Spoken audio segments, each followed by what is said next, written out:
Bueno, entonces la clase de hoy la vamos a dedicar, bueno, como el título lo sugiere, a paredes, equilibrios y formas de transferencia de energía y temperatura y gases ideales. Nosotros la clase pasada estuvimos viendo, entre otras cosas, o hablando así con bastante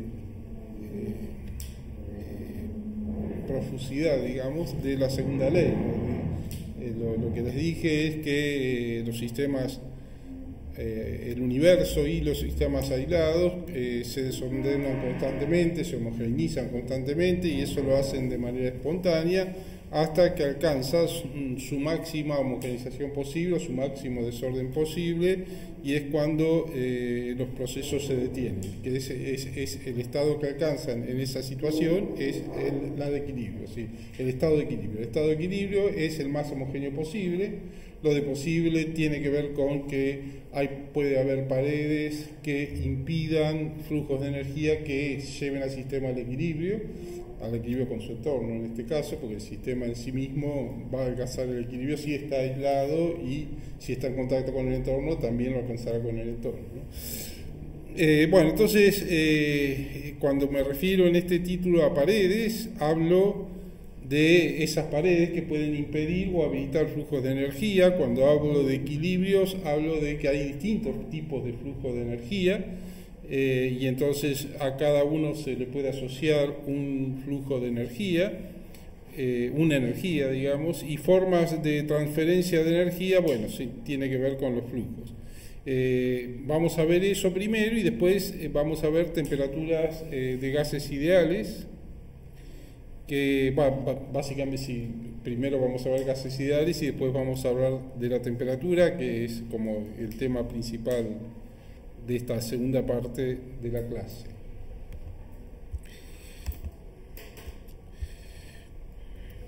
Bueno, supónganse ustedes que este es un sistema que está rodeado de paredes azules, ¿no? Todo lo azul es pared. Esta pared puede impedir o habilitar un determinado flujo de energía. Entonces vamos a considerar en nuestro análisis un universo de tres flujos de energía, ¿no? Hay tres tipos de flujo de energía. Uno va a ser flujo de energía mecánica, otro va a ser flujo de masa, y otro va a ser flujo de energía térmica. Comencemos por el flujo de energía mecánica. Este es impulsado por una diferencia de presión entre distintas partes del sistema, o entre el sistema y el entorno, ¿no? Es decir, la energía mecánica puede fluir de una parte a otra del propio sistema si hay diferencias de presiones entre las distintas partes, o si quieren verlo como desbalance de fuerzas entre las distintas partes del sistema, ¿no? Esas fuerzas las dividimos por el área y tenemos las presiones. Entonces esa inhomogeneidad de la presión impulsa un flujo de energía que lleva al sistema al estado, o intenta llevar al sistema al estado de equilibrio.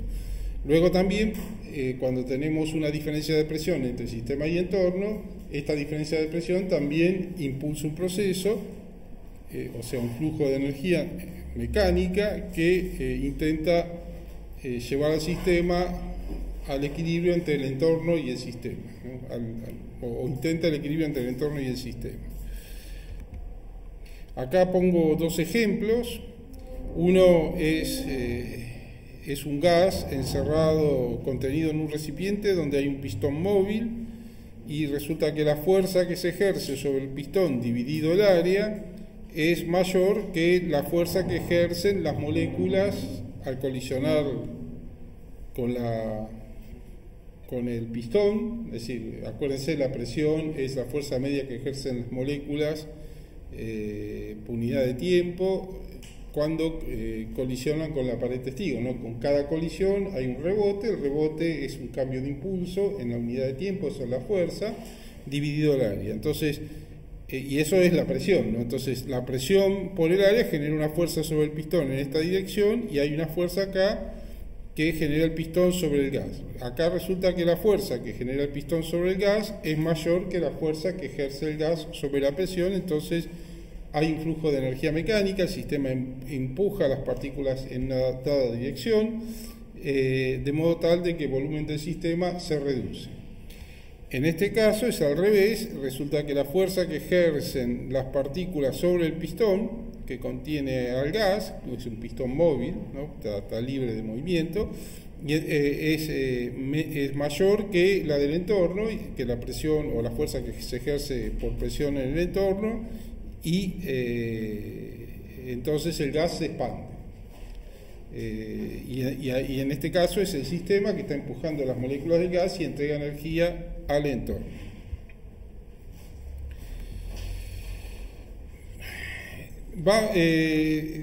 Una pared rígida impide el flujo de energía. Si yo tengo el pistón fijo, tal flujo de energía no se produce, aunque haya una diferencia de presión entre el entorno y el sistema. O sea, una pared rígida contiene el flujo que dispararía, el flujo de energía que debería dispararse para homogeneizar el entorno con el sistema. O sea, contiene una diferencia de presión. Y una pared móvil, que sería el pistón móvil, habilita ese flujo de energía.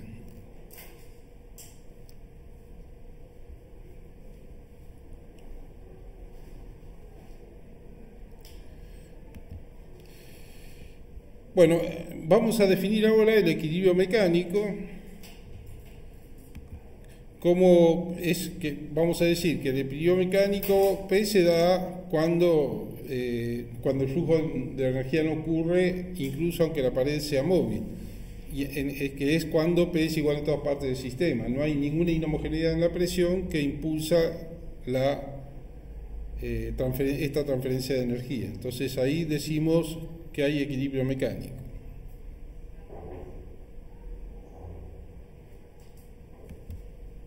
El sistema en equilibrio mecánico con su entorno, o cuando el sistema está en equilibrio mecánico con su entorno, liberamos la pared y la energía mecánica no fluye.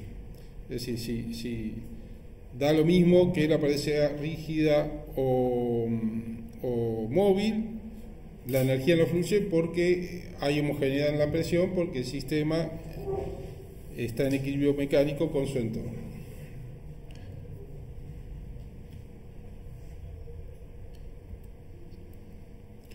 Bueno, hay 4 conceptos que destaco del análisis anterior. Uno, la diferenciación entre pared rígida o móvil, que impide o habilita el flujo de energía mecánica.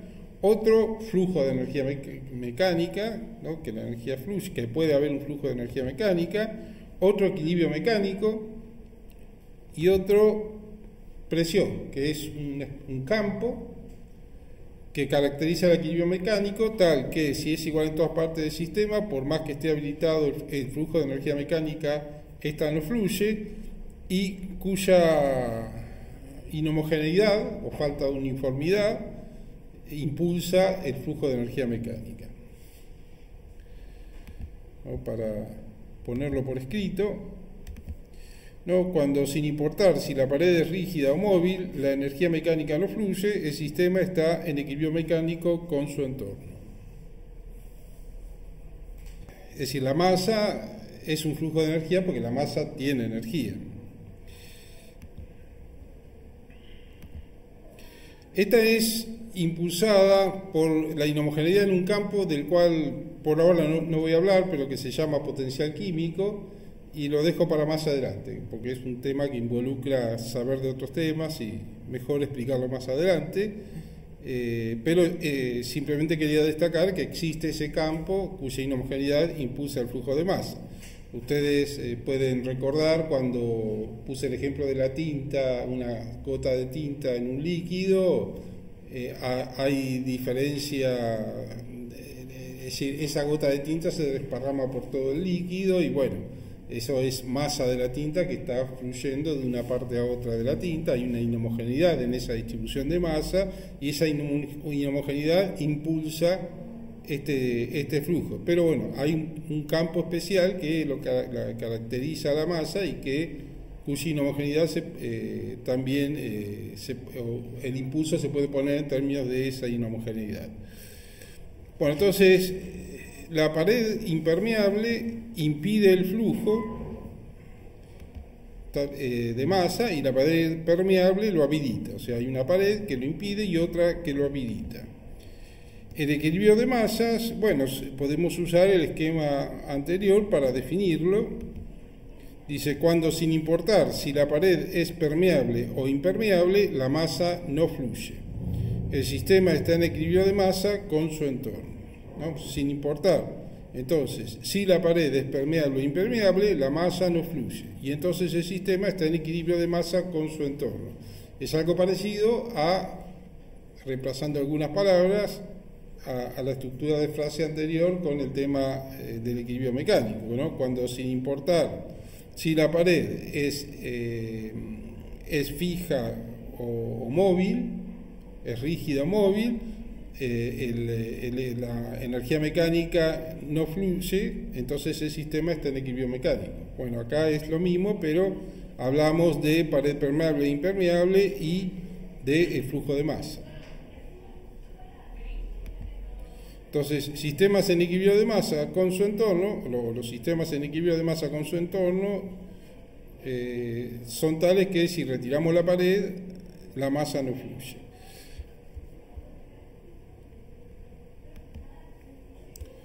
Bueno, entonces, otra vez tenemos estos cuatro conceptos, ¿no? La pared impermeable o permeable, flujo de masa, equilibrio de masa y potencial químico, que es el campo que caracteriza el equilibrio de masa y cuya inhomogeneidad impulsa tal flujo. No, una pared impermeable puede ser vidrio, metal y bueno, toda cosa que no deja pasar la masa.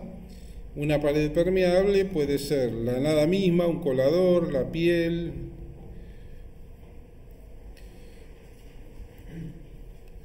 Bueno, y nos queda la energía térmica, ¿no? La tercera energía de este universo que planteamos. Bueno, la energía térmica la vamos a definir, porque nosotros hablamos de la clase pasada de la energía térmica como la energía cinética aleatoria de las moléculas, pero es una definición basada en un modelo microscópico. Vamos a hacer una definición que no recurre a un modelo microscópico, sino a conceptos de la termodinámica. Entonces vamos a definir esta energía térmica por descarte. No es ninguna de las otras dos, ¿no? No es ninguno de los otros dos flujos. No es flujo de masa y no es flujo de energía mecánica. Entonces tenemos que identificar, cuando hablamos de energía térmica, pared, tipo de energía que ya está, ¿no? El tipo de energía es el que definimos por descarte, energía térmica, el tipo de equilibrio y campo para tener bien definido a este flujo de energía y todas las cosas todos los conceptos que rodean a un flujo de energía. Entonces, esta es energía térmica porque le pusimos ese nombre ahora, ¿no? Es decir, simplemente es una energía que definimos por descarte y le llamamos energía térmica.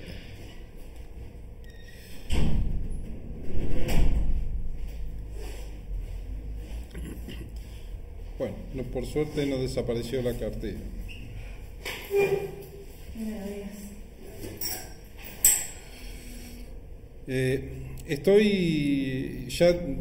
Hablé de una energía que involucra el flujo de masa, parecido al equilibrio mecánico en el esquema general, ¿no? En el que definimos pared, tipo de energía, tipo de equilibrio y campo, y ahora estoy hablando de una energía térmica que la defino por descarte, no es ninguno de los otros dos flujos, ¿no? Y entonces tenemos que identificar la pared que lo habilita o la impide, el tipo de equilibrio y el campo.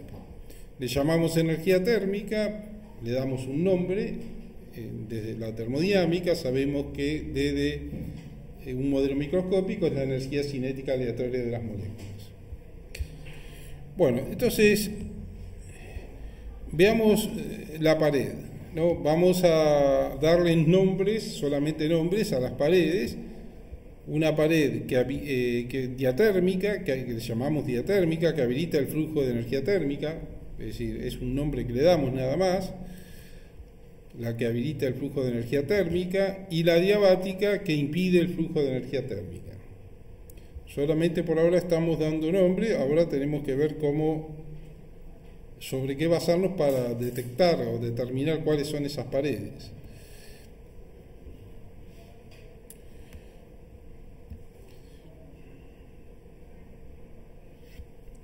Bueno, sea un sistema A en un dado estado de equilibrio y sea un sistema B en otro dado estado de equilibrio, vamos a ponerlos en contacto con una pared que es rígida e impermeable, o sea, descartamos los otros dos flujos de energía. Entonces, vamos a dejarlo por escrito, así queda bien claro, pared rígida e impermeable. Luego, si cualquiera sea los estados de A y B, no cambian las propiedades en el tiempo de estos cuando los pongo en contacto a través de esta pared, voy a decir que es adiabática. Y si cambian en el tiempo, voy a decir que es diatérmica, ¿no? Acá está escrito, si cualquiera sean los estados de A y B, no fluye ninguna energía, la pared es adiabática, sino es diatérmica. Y enfatizo en cualquiera porque hay un estado especial que es cuando estén en equilibrio térmico, en que igual la energía no va a fluir, aunque sea diatérmica. Pero por eso dice, tiene que ser cualquier estado. Esa propiedad se tiene que hacer para cualquier estado. Por lo menos la tengo que probar con 2 o 3 estados diferentes de A y B para ver si realmente es adiabática.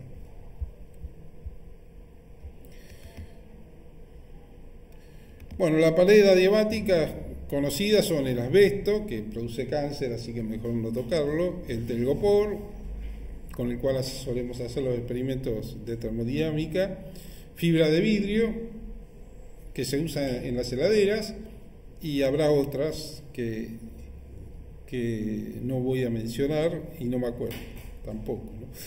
Entonces, bueno, y pared diatérmica, básicamente los metales son los mejores conductores del calor, ¿no? Al flujo de energía térmica se le llama calor. Pensaba decírselo más tarde, pero se lo digo ahora. Entonces, luego vamos a definir el equilibrio térmico que falta, cuando sin importar si la pared es adiabática o diatérmica, la energía térmica no fluye, el sistema está en equilibrio térmico, ¿no? O sea, por ejemplo, yo tengo al sistema, o estos dos están en equilibrio térmico, yo puedo poner la pared la pared diatérmica o adiabática y no pasa nada, la energía no fluye. Por más que esté habilitada a fluir, no fluye. Así definimos el equilibrio térmico. Por ejemplo, si yo tengo este sistema separadas inicialmente por paredes adiabáticas, rígidas e impermeables todas, y luego las cambio por diatérmicas, el flujo, la energía térmica, las variables, las propiedades físicas no van a variar en el tiempo y entonces el flujo de energía térmica no se va a producir y eso significa que el sistema está en equilibrio térmico.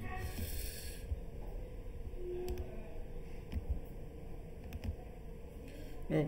Vuelvo a repetir, cuando sin importar si son adiabáticas o diatérmicas no se observan cambios en el tiempo, entonces estamos en equilibrio térmico, el sistema está en equilibrio térmico. Bueno, entonces tenemos en las tres formas de flujos de energía, tenemos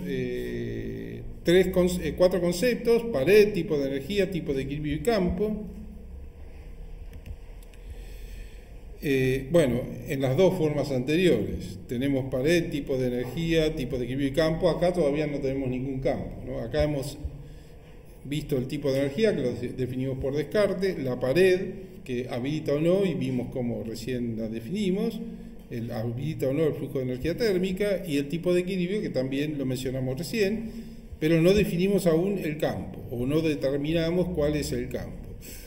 Bueno, vamos a postular que existe ese campo y lo vamos a simbolizar, bueno, con la letra T, ¿no? Postulamos la existencia de un campo asociado al equilibrio térmico que esté, así como existe la presión y el potencial químico asociados a los dos tipos de equilibrios anteriores, bueno, también vamos a postular que existe este campo, lo simbolizamos con la letra T y le vamos a llamar temperatura a ese campo. Postular esto es como se considera como la ley cero de la termodinámica, ¿no? Son cosas que las leyes son situaciones que describen a la naturaleza, que no tienen explicación, simplemente la naturaleza se comporta de esa manera y lo enunciamos, nada más a través de una ley. Entonces, en este caso, si este es el caso, un delta T impulsa el flujo de energía térmica, ¿no? Porque si T es el campo que es igual en todas partes del equilibrio, así cuando no es igual en todas partes del equilibrio, cuando no es en todas partes, perdón, si T es igual en todas partes del sistema, cuando ocurre eso está en equilibrio térmico. Cuando T no es igual en todas partes del sistema, o sea, cuando hay inhomogeneidades en el delta T, no está en equilibrio térmico y eso impulsa un flujo de energía, que es flujo de energía térmica, ¿no?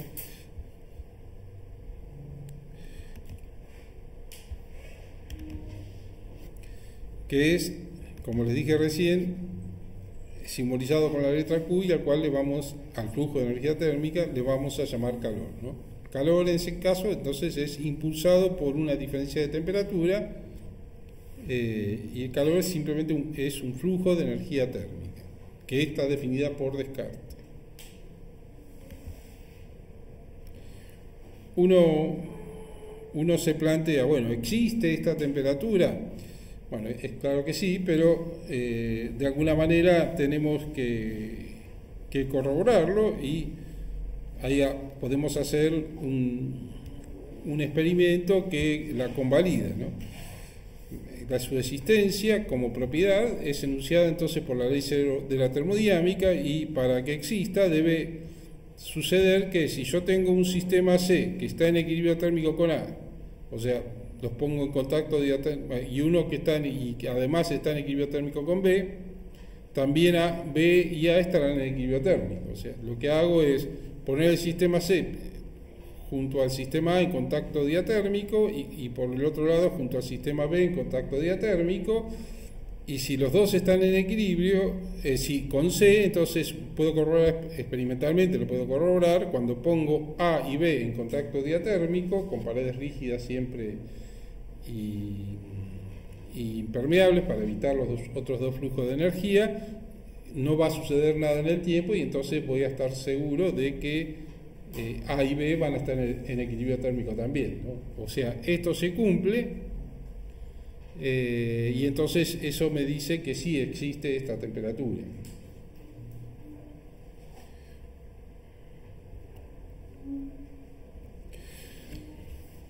Bueno, existe como propiedad física. Ahora, para que exista como magnitud física, tenemos que inventar una forma de medirla.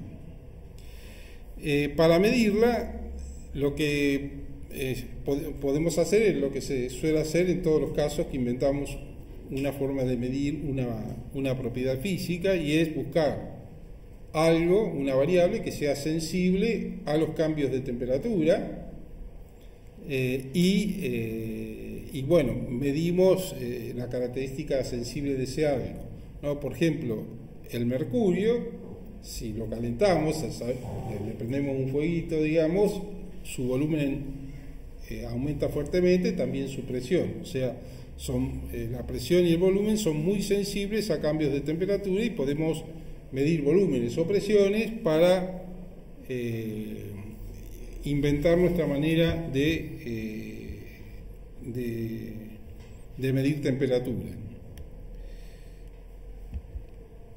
Supónganse que este es un sistema grande dividido en partes pequeñas que son rígidas e impermeables, todas paredes rígidas e impermeables, y adentro tengo gases, y también diatérmicas, habilitan los tres flujos habilitan solamente el flujo de energía térmica, los otros dos no. Y entonces, pero en cada sistema tengo diferentes presiones y volúmenes. Acá tengo un volumen P1B1, P2B2 en este otro, P3B3 en este otro, P4B4 en este otro, P5B5 en este otro, bueno, y así siguiendo.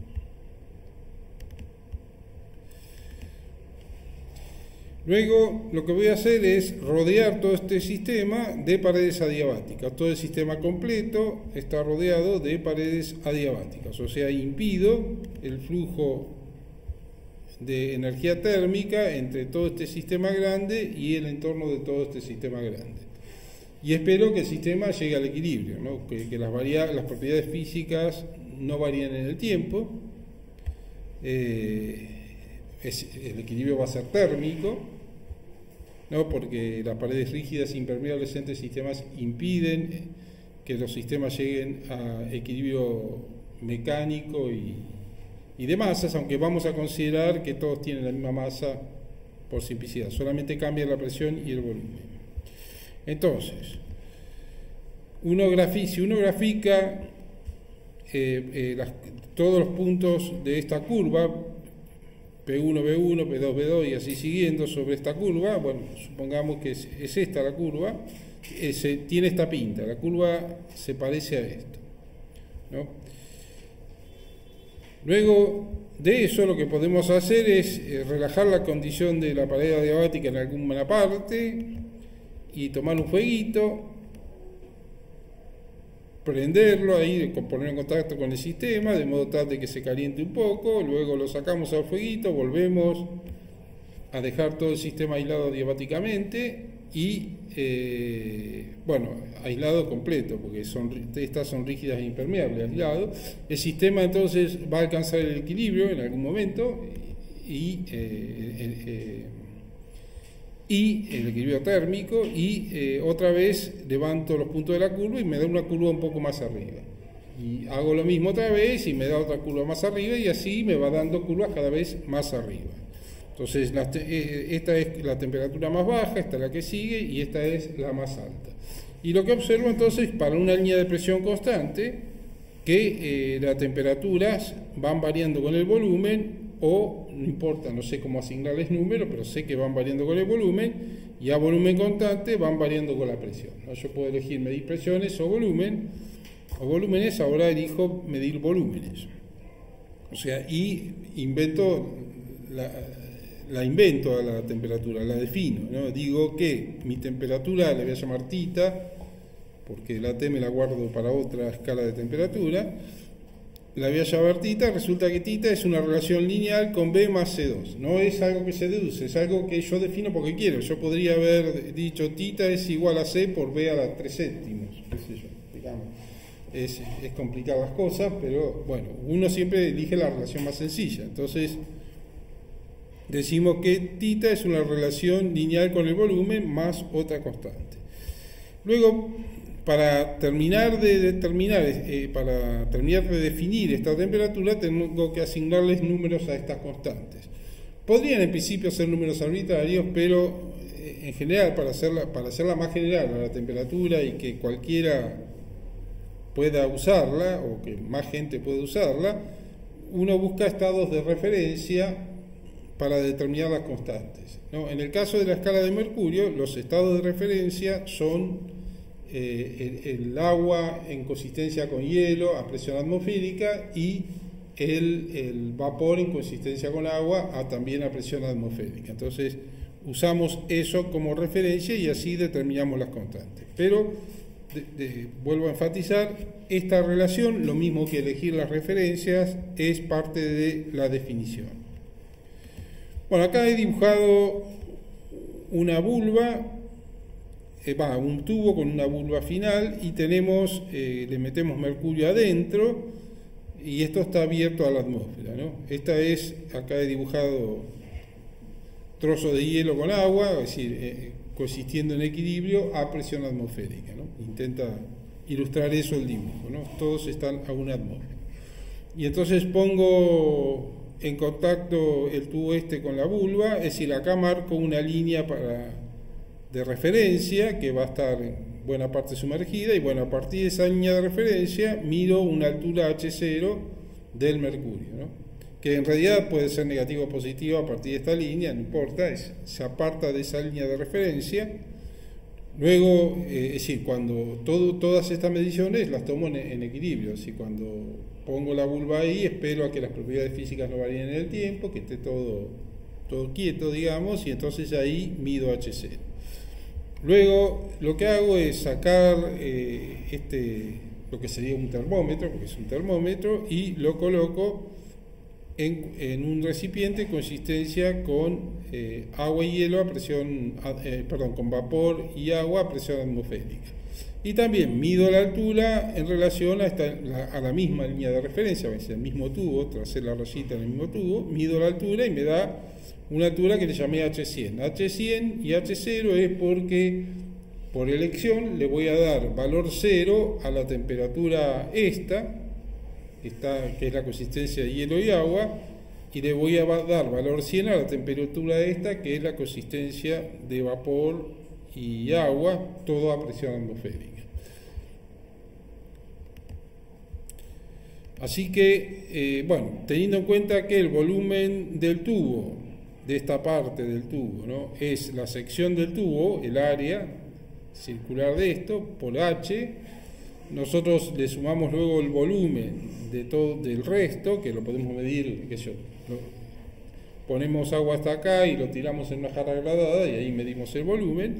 Entonces, sumando este volumen al otro, tenemos el volumen del sistema en ambos casos.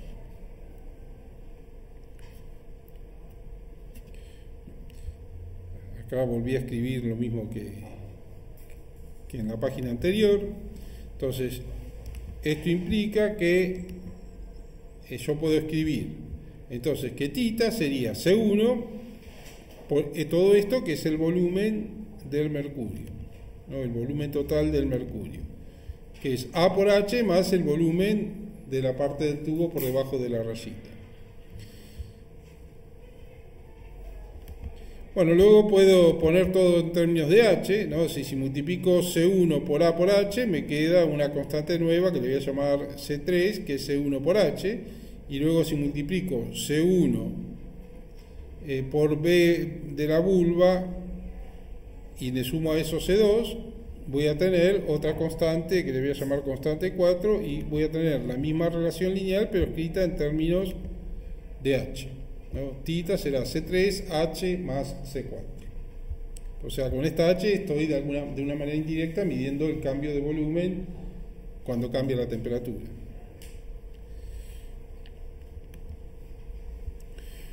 Bueno, entonces para 0 grados centígrados, el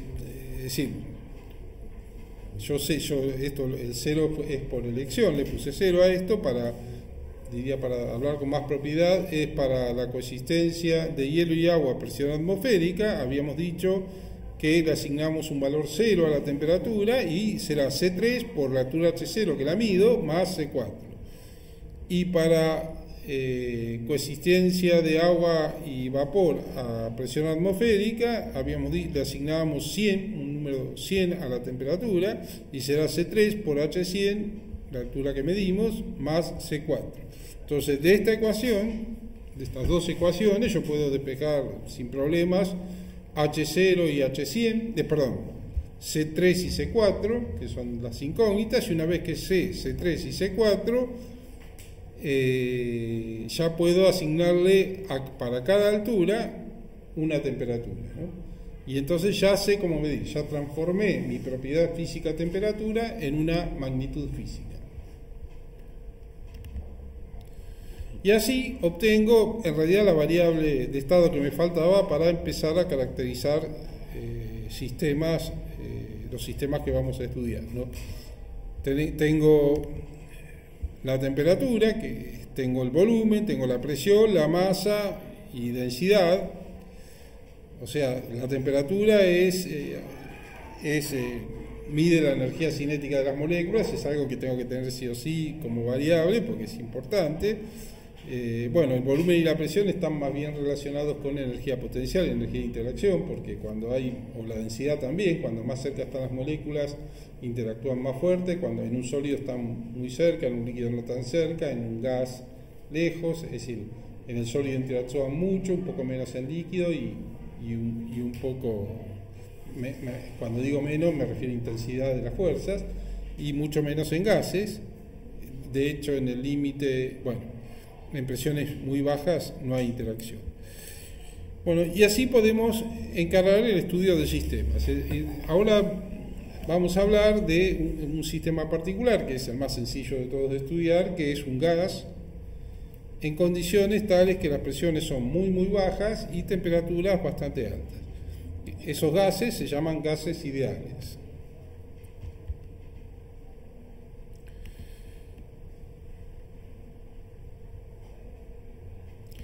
Bueno, acá les muestro un dibujo dinámico, pero tiene que tener cuidado acerca de cómo interpretarlo, ¿no? Acá vemos que le vamos agregando pesitas y es decir, tenemos fija la temperatura, la mantenemos es la llama de este Bunsen fija en un valor dado, la masa es fija también, esto es para cambiar la masa del sistema, pero la dejamos fija, y lo que le vamos agregando pesa de modo de variar la presión externa que se ejerce sobre el sistema, y el sistema se comprime hasta que, es decir, en la medida que se va comprimiendo, la presión va aumentando.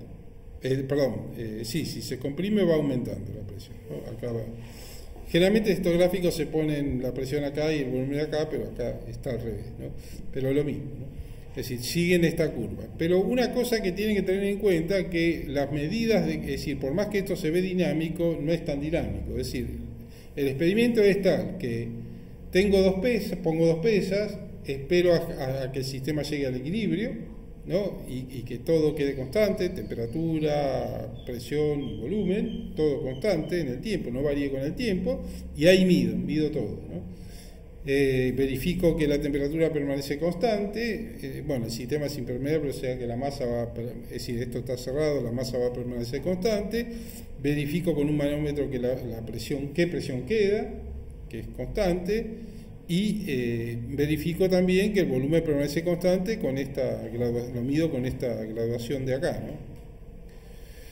Entonces, ahí tomo mi primer punto, luego le agrego otra pesa más, espero a que el sistema llegue al equilibrio y luego tomo el otro punto y así siguiendo. Y voy filmando cada vez que hago eso y después lo paso en cámara rápida y lo veo así. Pero en realidad esto es infinitamente lento, en el sentido de que siempre estoy esperando que el sistema alcance el equilibrio, ¿sí?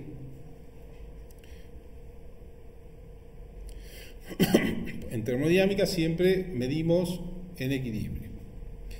Bueno,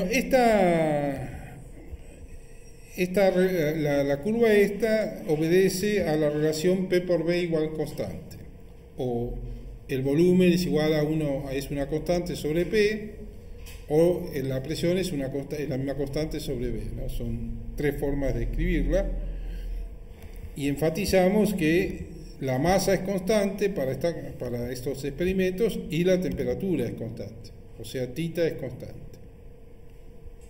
Esta ley se llama ley de Boyle-Mariotte.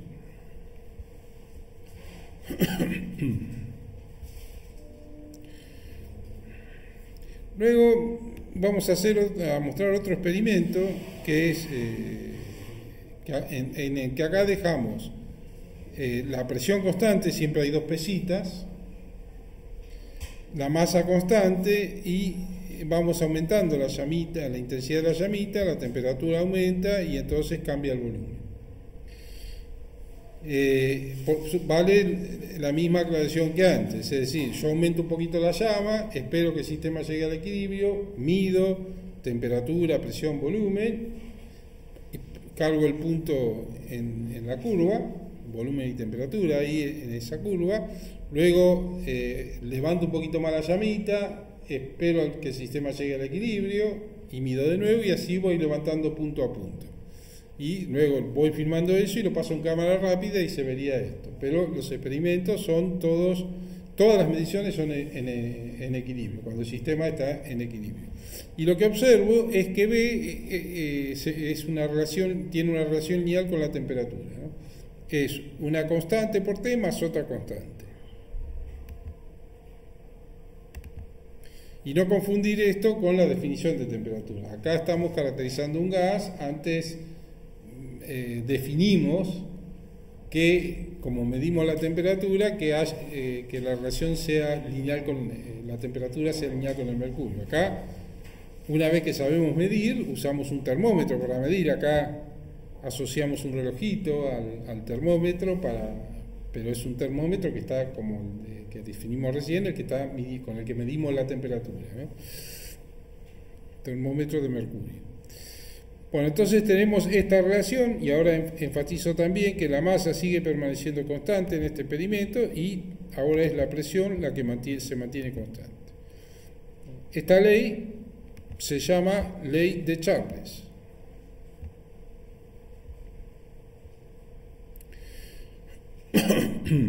Bueno, es interesante destacar que esta constante, esta y esta, son las mismas para todos los gases. O sea que estos experimentos no diferencian un gas de otro. Para todos los gases observamos el mismo comportamiento. No hay nada, ninguna diferencia, ni siquiera estas constantes. Es una cosa que puede llamar la atención y merece buscar una explicación. Por supuesto, siempre tenemos que tener presiones bajas y temperaturas suficientemente altas, a partir de las cuales se cumplen estas relaciones y las constantes se vuelven independientes de los gases. Bueno, la explicación la vamos a buscar en una teoría o en un modelo microscópico, ¿no? A partir del cual elaborar una teoría que se llama teoría cinética de los gases.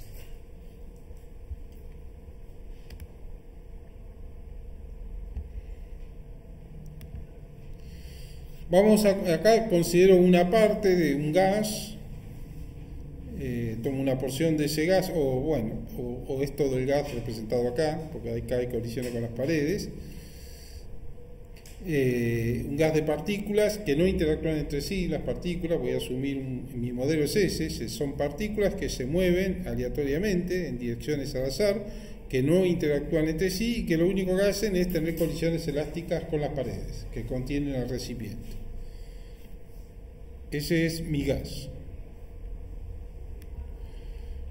Luego tengo que poder escribir la presión para ese gas.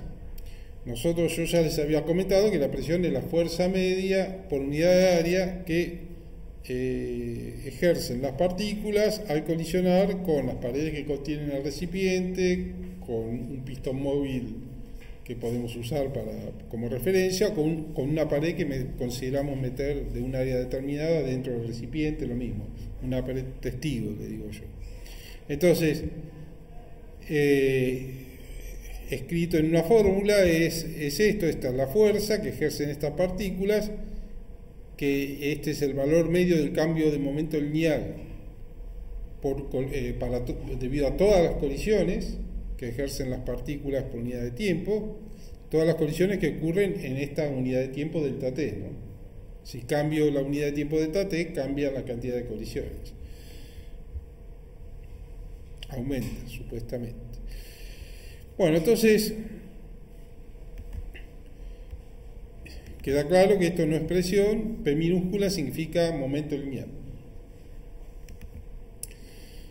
Bueno, si yo tengo, por ejemplo, el émbolo que contiene el gas o el pistón que contiene el gas, un pistón móvil, si una molécula colisiona con el pistón móvil, bueno, es una colisión elástica, entra con un ángulo dado, sale con un ángulo igual.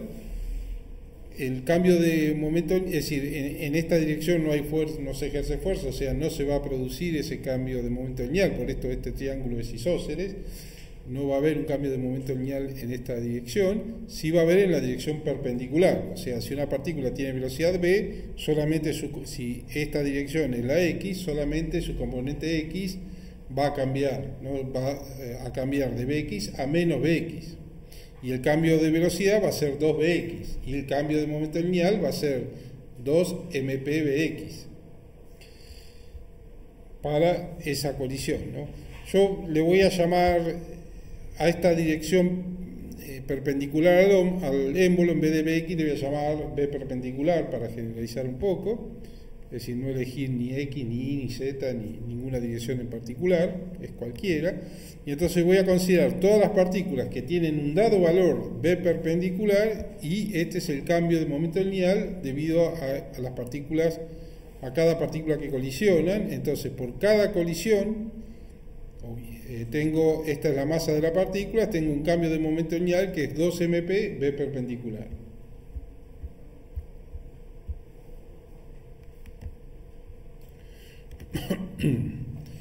Bueno, luego tengo que hallar el cambio de momento lineal total, es el debido a todas las partículas, ¿no? Este es el cambio de momento lineal debido a una partícula, yo tengo que hallar el de todas las partículas, para lo cual tengo que hallar el número de partículas con B perpendicular que me colisionan en un delta T contra la pared testigo. Entonces, multiplicando ese número de partículas por este delta P, tengo el delta P perpendicular total para las partículas que tienen B perpendicular. Entonces, para eso considero este delta T y deduzco que las partículas que van a alcanzar a colisionar en ese delta T tendrán que estar a una distancia que sea menor o igual que B perpendicular por delta T, ¿no? Porque si están a una distancia mayor no alcanzan a colisionar. O sea, estas son las que colisionan, las que cumplen esta condición colisionan, y las que no la cumplen quedan fuera.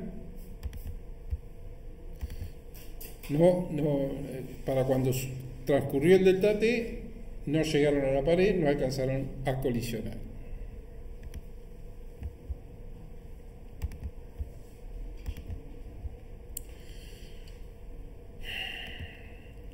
Entonces, hay un volumen que encierra todas las partículas que alcanzan a colisionar, que es este B perpendicular por delta T multiplicada por el área de la pared testigo, ya sea el émbolo o una pared que la contiene, lo que sea, que contiene lo que nosotros elijamos.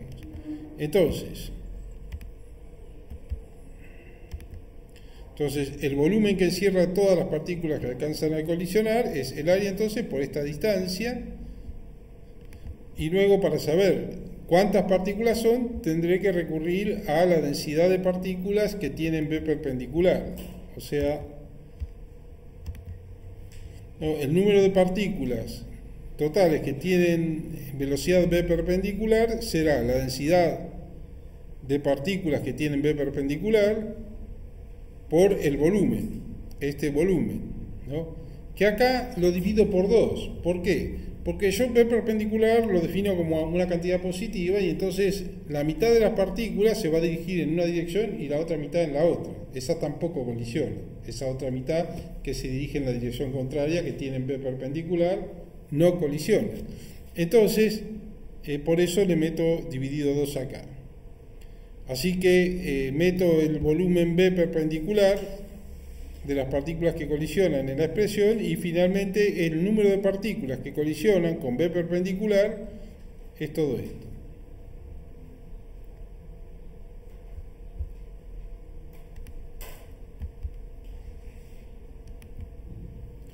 ¿No? Estas son las que colisionan y esta es la expresión, ¿no? Y luego multiplicando todo esto por el delta P perpendicular que se produce, o el cambio de momento lineal para partículas que tienen B perpendicular que se produce para una colisión, tengo el cambio de momento lineal total.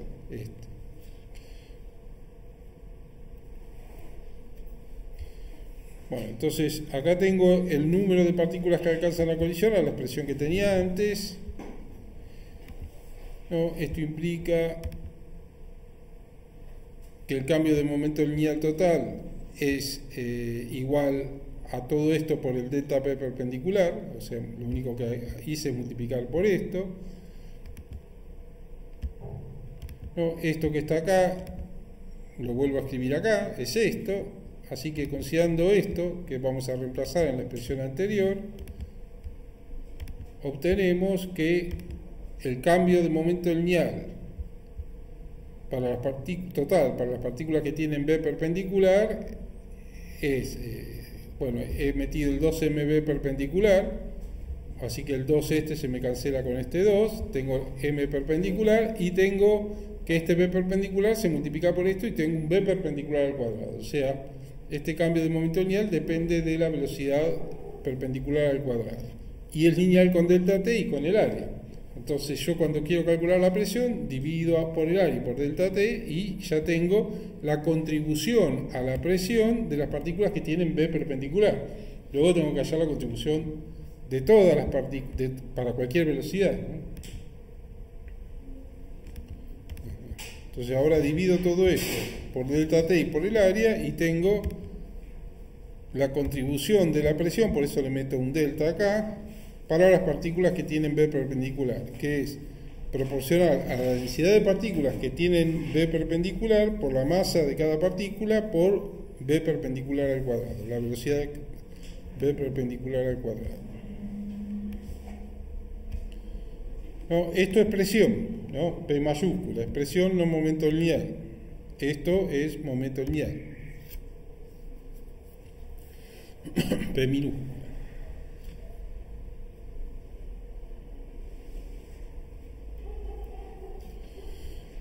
¿Alguna pregunta hasta ahora? ¿No? ¿Entienden todo o no se animan a preguntar?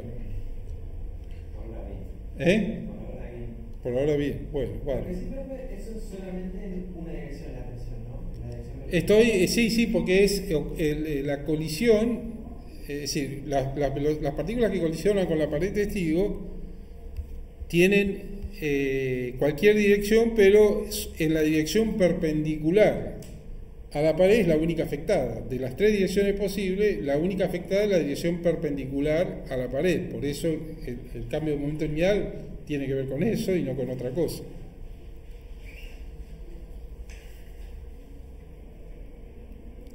Bueno, entonces para avanzar en esto ahora tenemos que hablar de la función de probabilidad. Porque yo tengo que poder describir cuántas partículas con B tienen una dada B perpendicular, ¿no? Y para eso tengo que usar una probabilidad, ¿no? Así que la probabilidad de que una partícula tenga B perpendicular será el número total de partículas que tienen B perpendicular sobre el número total de partículas, ¿no? Así como en un dado yo tengo 6 caras y hay un número por cara, la probabilidad para cada número es el número total que tienen 1, que es 1, dividido 6. Si tuviera 2 caras con 1 y 4 con 5, entonces la probabilidad de que salga el 1 será 2 sobre 6 y la probabilidad de que salga el 5 será 5 sobre 6, 4 sobre 6, porque son 4 caras. Bueno, acá no son 4 caras, sino n perpendicular, que depende de B perpendicular, el número de partículas que tienen B perpendicular sobre el número total de partículas, ¿no? Acá tendría que poner el número de caras y acá el número de caras que tienen un determinado número, ¿sí? Entonces, esta es la función de probabilidad que me sirve a mí para, que en principio me serviría, o la manera de expresar la función de probabilidad que me serviría a mí para calcular la suma total, el cambio de momento lineal total, debido a todas las velocidades. Entonces, ahora voy a dividir el numerador y el denominador por el volumen, es como multiplicar por 1, para ponerlo en términos de densidades de volumen, ¿no? Entonces, acá la probabilidad también la puedo expresar como la densidad de partículas que tienen B perpendicular sobre la densidad total de partículas.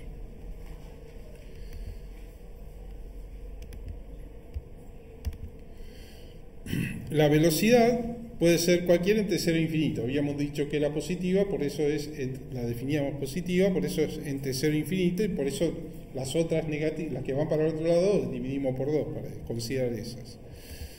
Bueno, la función distribución de probabilidad la vamos a definir como la probabilidad dividido un delta, un cambio en velocidad v perpendicular que elijamos, ¿no? Por la hora de finito, ¿no? Y entonces la distribución de probabilidad podrá tener esta pinta, y para una dada velocidad v perpendicular, por ejemplo para esta, la probabilidad de tener una partícula que esté entre v perpendicular y v perpendicular más delta v perpendicular, o sea, la línea siguiente, va a ser esta densidad de probabilidad por el delta v perpendicular, o sea, el área del rectangulito que esté considerando, ¿sí? Acá, en todo caso, tendré que hacer un punto medio entre estos dos, entre las alturas estas, pero si el delta v perpendicular es muy pequeño, prácticamente no cambia nada de eso. Tomo cualquier altura de estas, porque esto es inapreciable, digamos, es muy pequeño. Así que entonces el delta v perpendicular es el ancho de cada uno de estos rectangulitos, y no, acá elegí este, y entonces si yo tengo este rectangulito, está el que acá tengo v perpendicular, y esta es v perpendicular más delta v perpendicular, y entonces el delta v perpendicular por la función de probabilidad me da el área esta, que es la probabilidad de esta, ¿no? Lo repito de nuevo para que les vaya cayendo la ficha. Entonces yo puedo escribir f de probabilidad como el área, ¿no? Delta v perpendicular por f pro, la función densidad de probabilidad. Luego, el cambio de momento lineal, nosotros habíamos calculado que era el número de partículas, la densidad de partículas con n perpendicular por la masa de cada partícula por la velocidad v perpendicular al cuadrado. Entonces, este n perpendicular que está acá lo podemos despejar de acá. Será la probabilidad por n. Pero la probabilidad a su vez es delta v perpendicular por f pro. O sea,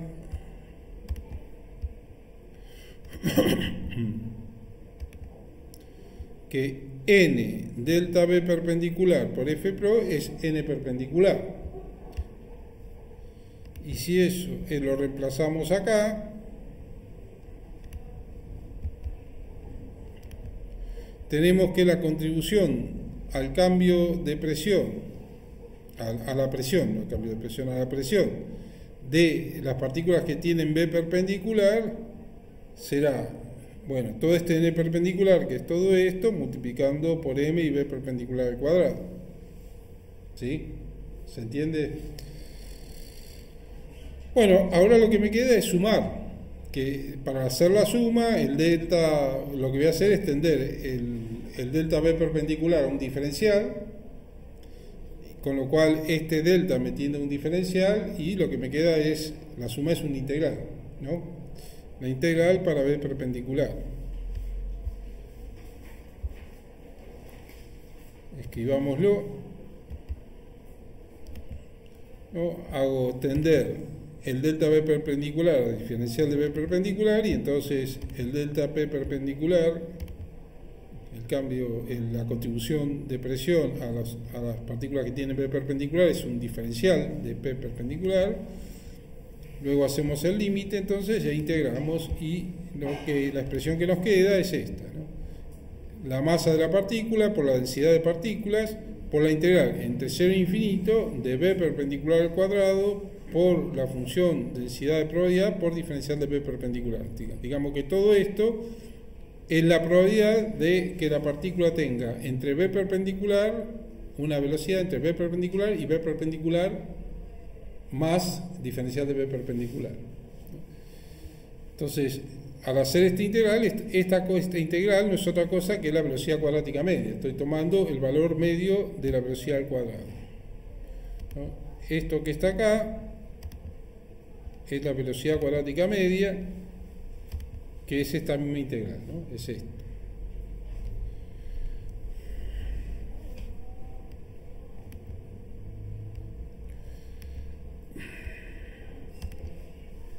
Bueno, la velocidad cuadrática media total del sistema tiene tres componentes, X y Z, ¿no? Entonces es la suma de las tres componentes.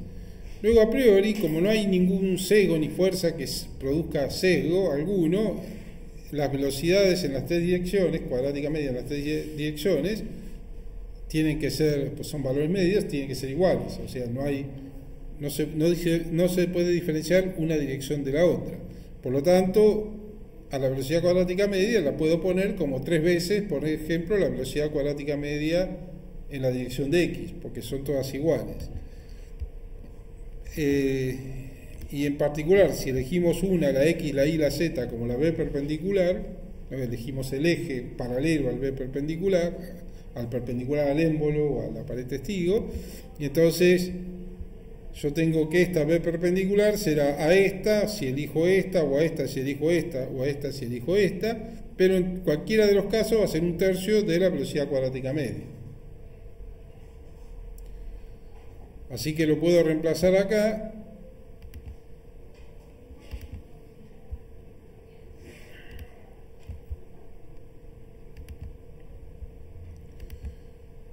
Y lo que obtengo es que la presión es un tercio de la masa de la partícula por la densidad de partículas por la velocidad cuadrática media.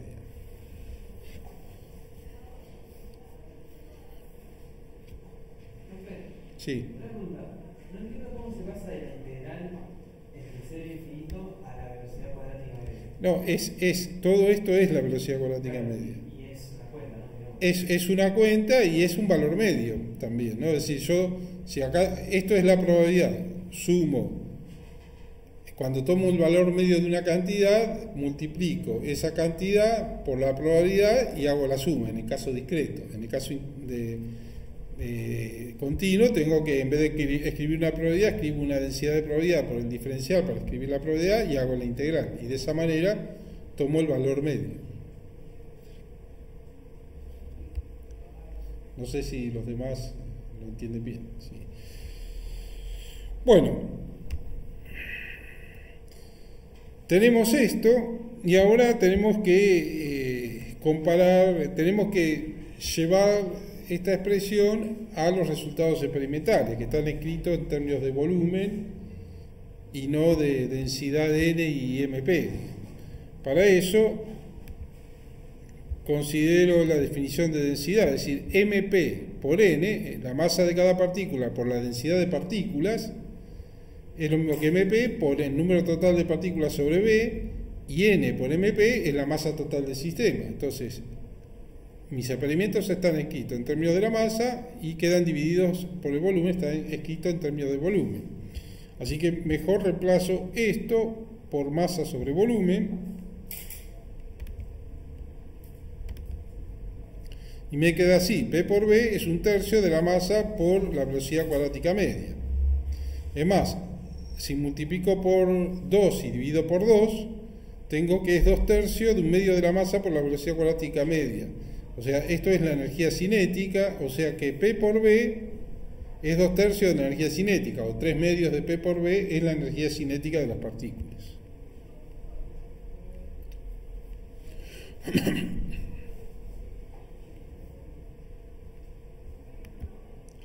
Entonces, ahora comparemos con los experimentos. Nosotros obteníamos P por B constante cuando la masa era constante y cuando la temperatura θ es constante. Entonces,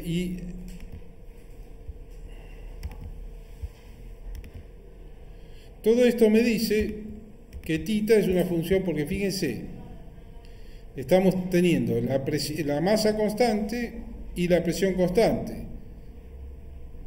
Y el volumen en el experimento es lineal con θ, según la ley de Charles, depende solamente de θ. Y acá la única variable que me queda para caracterizar a θ es la velocidad cuadrática media. O sea que de todo esto deduzco que θ es una función de la velocidad cuadrática media.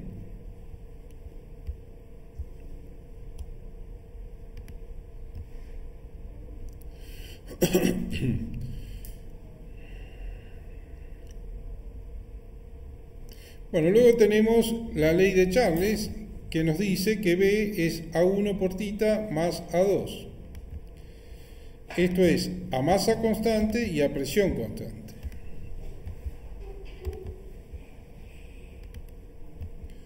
Luego tenemos que esta presión es constante y esta masa es constante.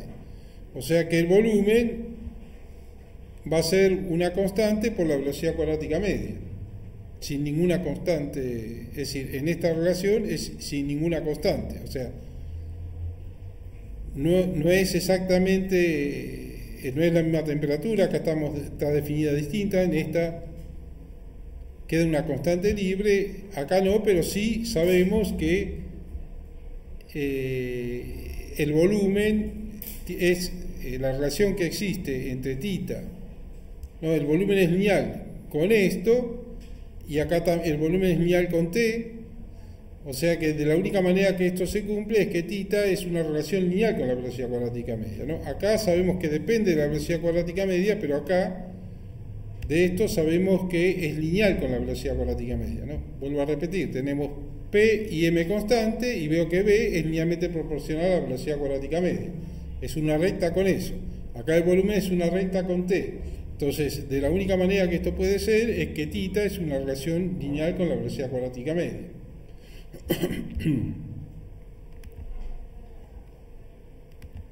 No, B es una relación lineal con la velocidad cuadrática media.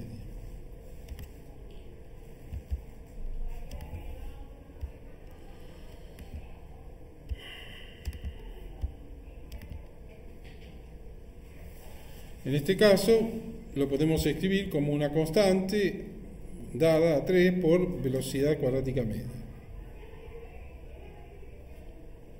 No, la relación con la velocidad cuadrática media, como les decía hace un rato, no tiene constante, o sea, si la velocidad cuadrática media es 0, el volumen es 0, digamos, para esta cosa. Mientras que con esta definición de temperatura hay una constante metida acá que lo diferencia, pero sí es cierto que es una velocidad, una relación lineal con la velocidad cuadrática media. Entonces, tita es lineal con la velocidad cuadrática media, ¿no? Entonces, ahora no sé si tienen alguna duda de eso o lo entienden, ¿no? Bueno, la ley de Charles, entonces, si aplico la ley de Charles, de alguna manera yo voy a tener que tita será B1 por la velocidad cuadrática media menos B2. Es decir, con las constantes A1 y A2 yo puedo encontrar bien B1 y B2, pero no es lo que me interesa hacer ahora, sino simplemente marcar esta relación lineal entre tita y la velocidad cuadrática media. ¿No? La energía cinética solamente depende de tita, ¿no? Porque si es una relación lineal con la velocidad cuadrática media, bueno, tenemos que la energía cinética depende de tita. Bueno, hagamos una serie de consideraciones porque hasta ahora más o menos hemos explicado las leyes del comportamiento de los gases, pero no hemos explicado por qué las constantes son iguales para todos los gases. Entonces, por lo pronto, el modelo desconsidera las interacciones moleculares, ¿no? Porque dijimos, si usamos ese modelo, no hay interacciones moleculares. El modelo más simple de todos. Luego, los gases se diferencian uno de otro precisamente por las interacciones moleculares. O sea, el modelo pretende no considerar diferencias entre gases porque desconsidera las interacciones moleculares. El modelo explica ambas leyes y ambas leyes son válidas en muy bajas presiones y temperaturas altas, no situaciones en que las moléculas están muy separadas entre sí, nunca se encuentran.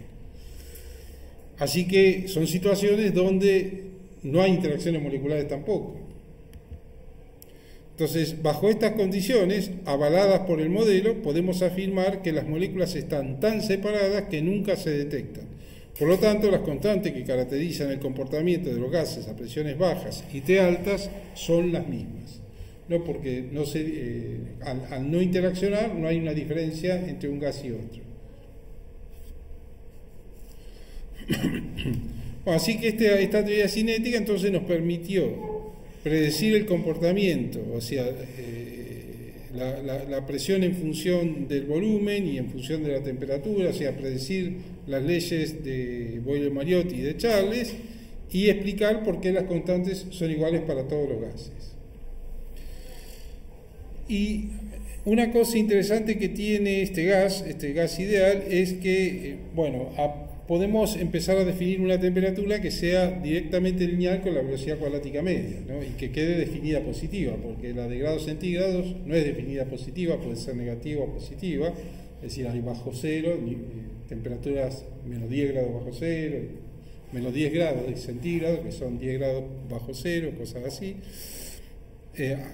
Pero si nosotros usáramos, en vez de el volumen del mercurio para medir temperaturas, usáramos el volumen de un gas ideal, en ese caso podríamos definir, ya que para este gas ideal el volumen es lineal con la velocidad cuadrática media sin constante adicional, entonces tendríamos una temperatura definida positiva que estaría directamente relacionada con la velocidad cuadrática media, ¿no? Y es lo que vamos a hacer, ¿no? Se va a llamar la escala esta de temperatura se va a llamar escala de los gases ideales. Entonces, definimos, ¿no? Para definir usamos el volumen de un gas ideal para medir temperaturas. Y eso lo hacemos en el límite para P tendiendo a cero. Si presión es muy baja, lo suficiente como para que las interacciones moleculares sean despreciables. El estado de referencia que vamos a usar ahora es el punto triple del agua, ¿no? Coexistencia, agua, líquido y gas, que se da a una temperatura de 0,01 grados centígrados y a una presión extremadamente baja, que es 0,00603 y así siguiendo, atmósferas.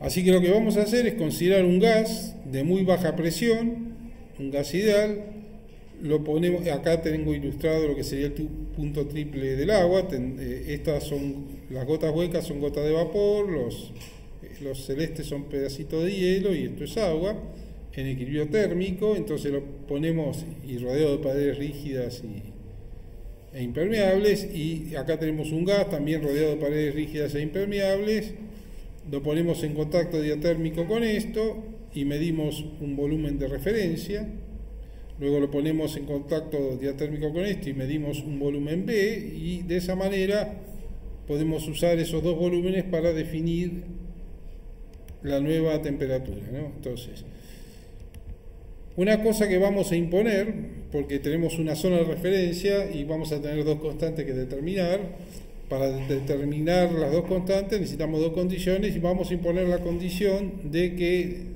la temperatura tenga una relación sencilla con la temperatura de escala de gases ideales, tenga una relación sencilla con la de grados centígrados. O sea θ más una constante, de modo que un delta T es igual a un delta θ, ¿no? T lo usamos para simbolizar esta nueva escala de temperaturas. Bueno, y así definimos que T será una constante, que le llamamos TTR, porque vamos a ver que es precisamente la temperatura en el punto triple, por el límite cuando P tiende a 0 de B sobre BR, ¿no? En vez de poner acá límite cuando P tiende a 0, pues podría poner P suficientemente bajas como para que las interacciones sean despreciables, y la defino como T por esta constante por B sobre BR, digamos, ¿no? Pero acá quiero enfatizar esto para que tengan en claro que es el límite cuando P tiende a 0. Entonces, estas dos son las constantes que tengo que determinar, ¿no? Esta la mido, cuando pongo en contacto diatérmico esto con esto, mido el volumen del gas, ¿no? El volumen de este gas es el que tengo que medir, y esta la tengo que determinar a partir de considerar esta relación. Entonces tengo dos ecuaciones, dos constantes a determinar y dos ecuaciones, y tengo el estado de referencia, una de las ecuaciones, y la condición impuesta a la otra.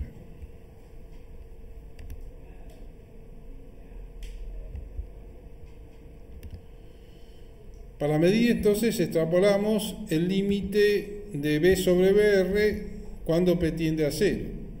Este límite, cuando alcanzamos este límite, sucederá que B sobre BR es igual a T sobre TR, es independiente de la presión, o sea, se vuelve constante. No, sabemos que B es linealmente proporcional a T a través de una constante que es independiente de los gases en ese límite, y entonces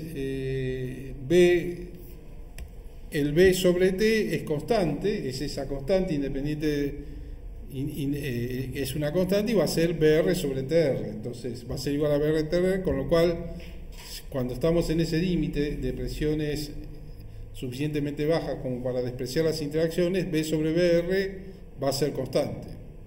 ¿Se entiende, no?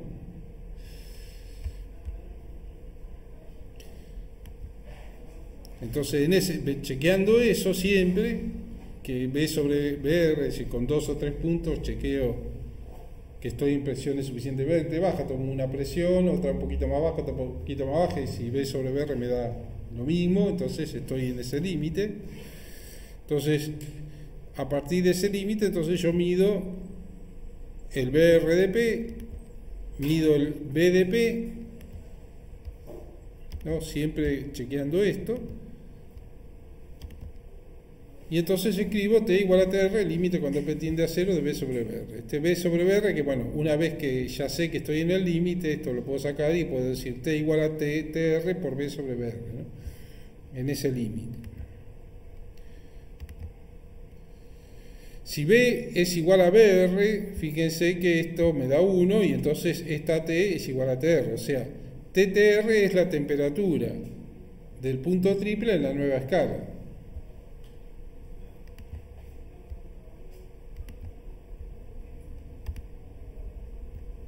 Acá otra vez enfatizo que las presiones tienen que ser suficientemente bajas. Entonces T igual a TR, pero ¿cuánto vale TR? Bueno, lo que podemos hacer es usar esto.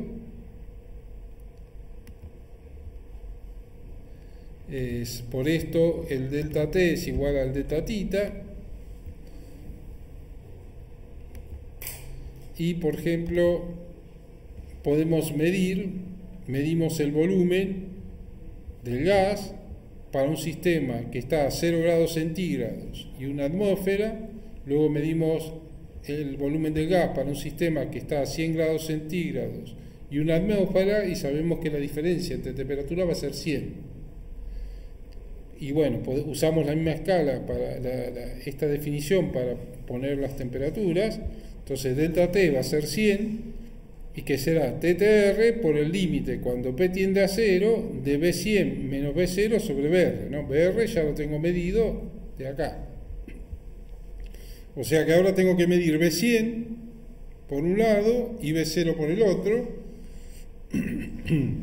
Y de acá puedo despejar TTR, ¿no? Porque esto siempre mido en bajas presiones y entonces tengo B100 menos B0 sobre BR por TTR igual a 100. Y de acá, entonces multiplicando 100 por BR y dividido por esta diferencia, eso me da TTR.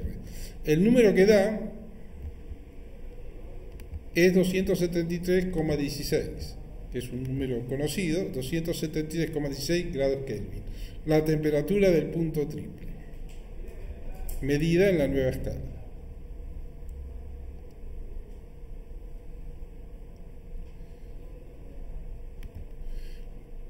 Luego, puesto que la temperatura tita del punto triple es 0,01 grados centígrados, yo puedo despejar esta constante.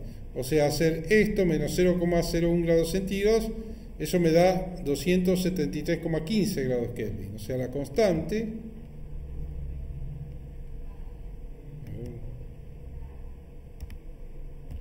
vale 273,15 grados centígrados. Así que con esto ya tengo definida mi nueva temperatura, medida con gases ideales y determinada esta constante que me la relaciona con tita.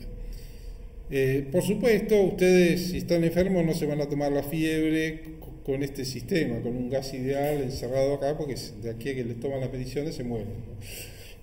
Usan el termómetro de mercurio, pero yo puedo calibrar mi termómetro de mercurio con esto. O si no tengo mercurio y necesito determinar un termómetro que sea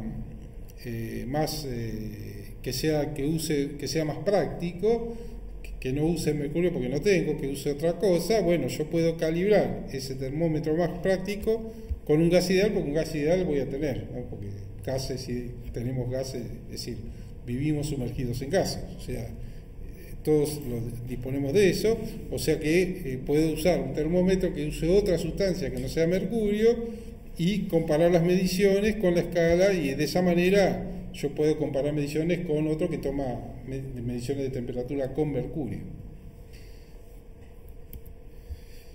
Esto se me agrandó la imagen, no sé por qué.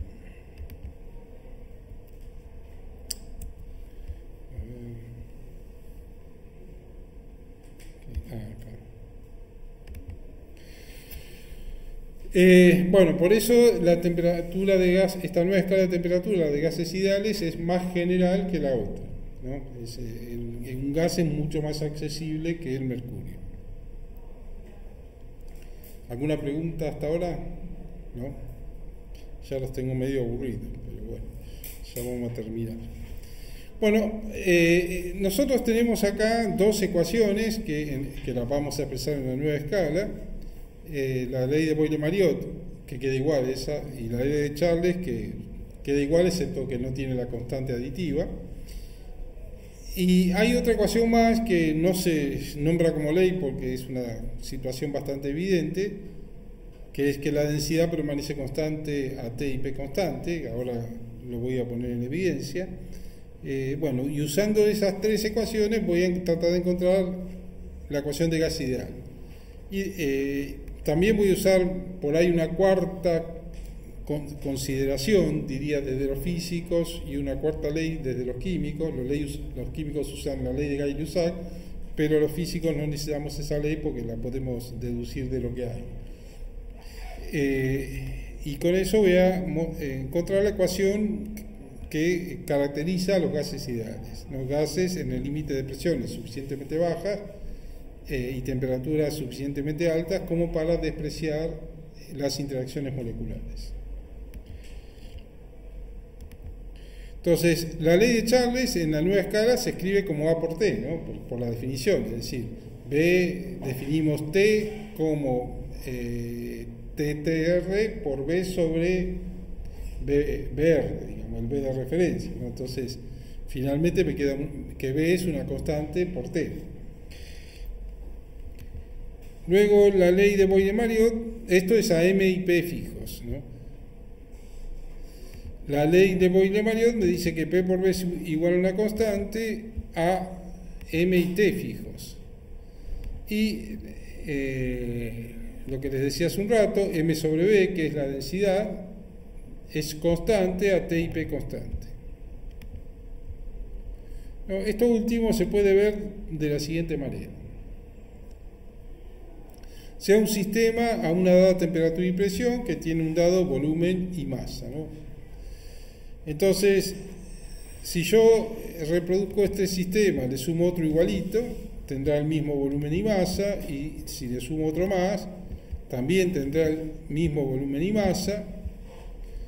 Y si considero el sistema total que reúne a los tres sistemas, este sistema tendrá 3 veces el volumen y 3 veces la masa.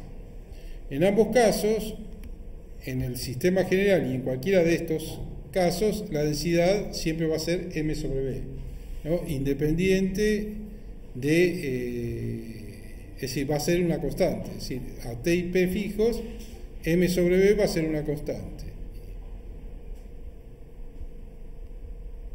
O sea, la densidad queda constante a T y P fijos. ¿Se entiende?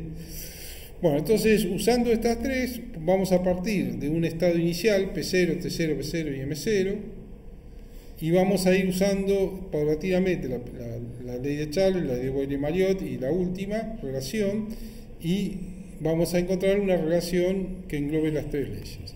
Lo que hacemos primero es usar la ley de Charles, cambiamos la temperatura y el volumen va a cambiar, y a M y P fijos. Dejamos M y P fijos y al cambiar la temperatura cambia el volumen, siempre esperamos a que el sistema llegue al equilibrio, y entonces sabemos que se va a cumplir la ley de Charles, que es que B0 sobre T0, que es la constante, va a ser B0X sobre T1, el nuevo estado. Entonces, de acá yo puedo despejar el B0X y escribirlo así. Luego puedo usar la ley de Boyle-Mariotte. P0 por B0X, es decir, hago un cambio de nuevo, pero ahora a M y T fijos, cambio la presión y cambio el volumen, y voy a tener un nuevo, ahora tengo P0, B0X, el volumen que tengo ahora, cambio la presión a P1 y tendré un volumen en el equilibrio B0XX, ¿no? Cumpliendo la ley de Boyle-Mariotte se da esta relación, ¿no? Porque esto es una constante, ¿no? Presión por volumen es una constante. Bueno, de acá puedo despejar puedo reemplazar el B0X acá, lo meto acá adentro y tengo esto. Y luego de acá, bueno, luego puedo usar, no voy a despejar el B0X ahora, sino después, luego puedo usar la tercera relación, a T y P es constante, M sobre B es constante, o sea, tengo M0 sobre B0X, X, que es el estado anterior, y el nuevo estado le voy a llamar M1 a la masa del nuevo estado, y B1 al volumen del nuevo estado, ¿no? En equilibrio, esto es igual a una constante y se da eso. Entonces, yo puedo reemplazar el B0XX despejándolo de acá.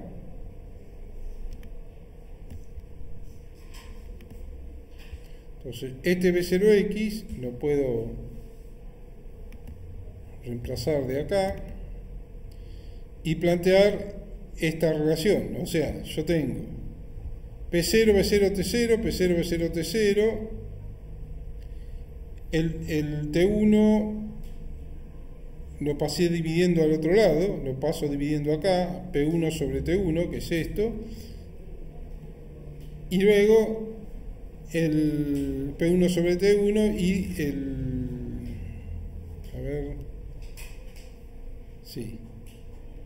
bueno, estoy reemplazando el B0X acá. Básicamente, a ver, P0, B0, acá pongo de esto M0 sobre M1 por B1, M0 por B1 sobre M1 lo despejo de acá, ¿no? Lo despejo de acá y lo reemplazo acá, es así, y me queda P0, B0 sobre T0 igual a P1 sobre T1, M0, B1 sobre M1. Luego pongo todos los ceros de un lado y los unos del otro.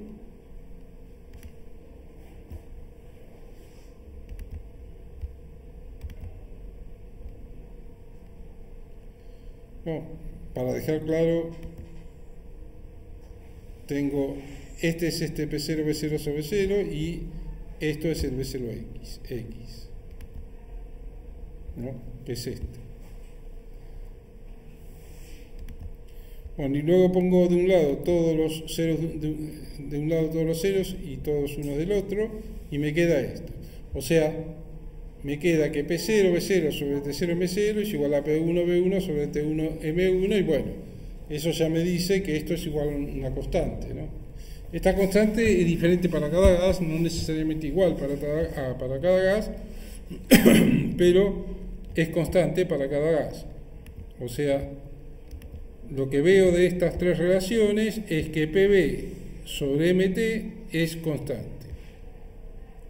Luego, esta constante se puede escribir, es diferente para cada gas y se puede escribir como el peso, bueno, en realidad puedo escribir acá la masa por el peso molecular, por el número de Avogadro,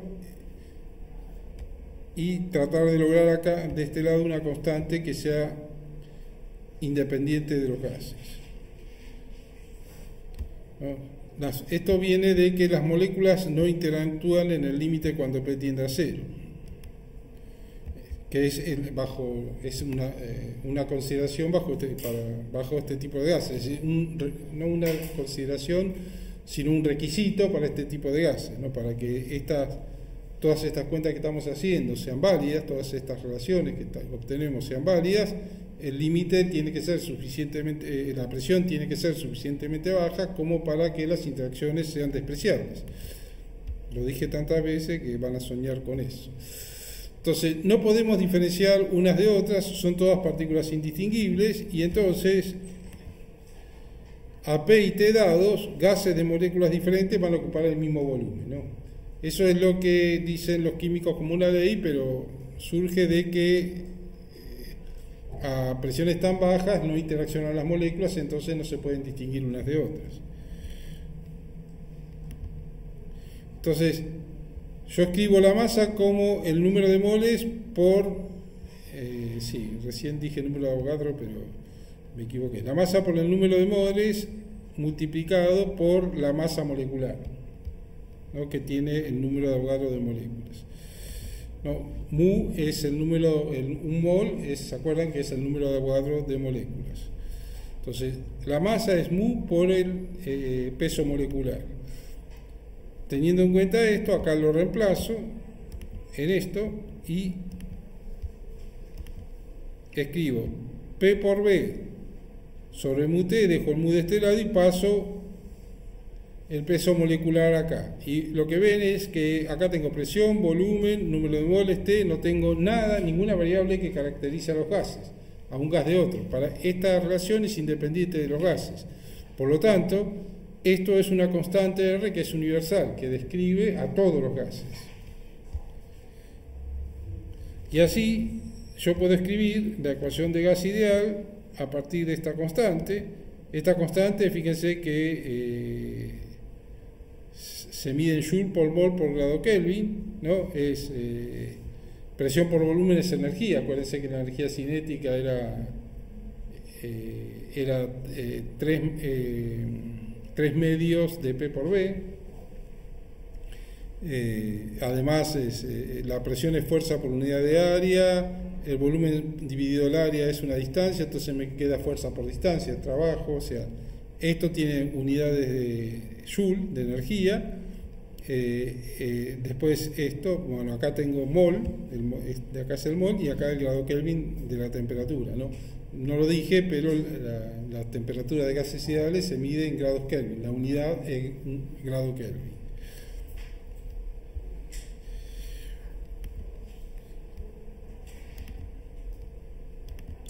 Bueno, y así la ecuación de gas ideal más conocida se escribe como P por B igual a mu por RT, ¿no? Es la forma usual de escribirlo.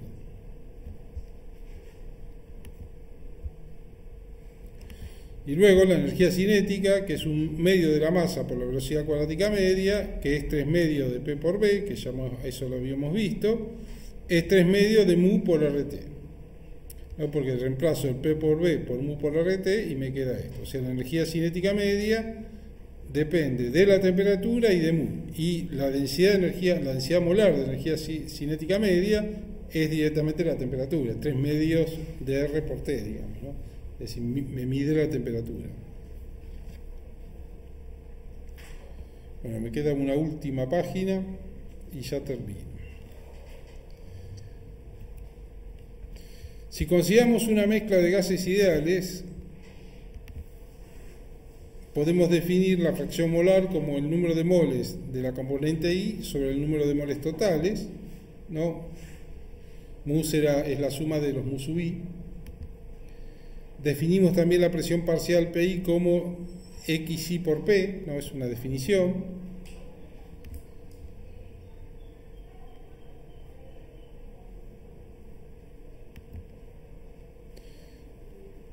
Luego, usando la ley de gases ideales, escribimos que PI, la presión parcial por esta definición, es la fracción molar por mu por RT sobre B, ¿no? Es decir, por la presión P, que es mu por RT sobre B.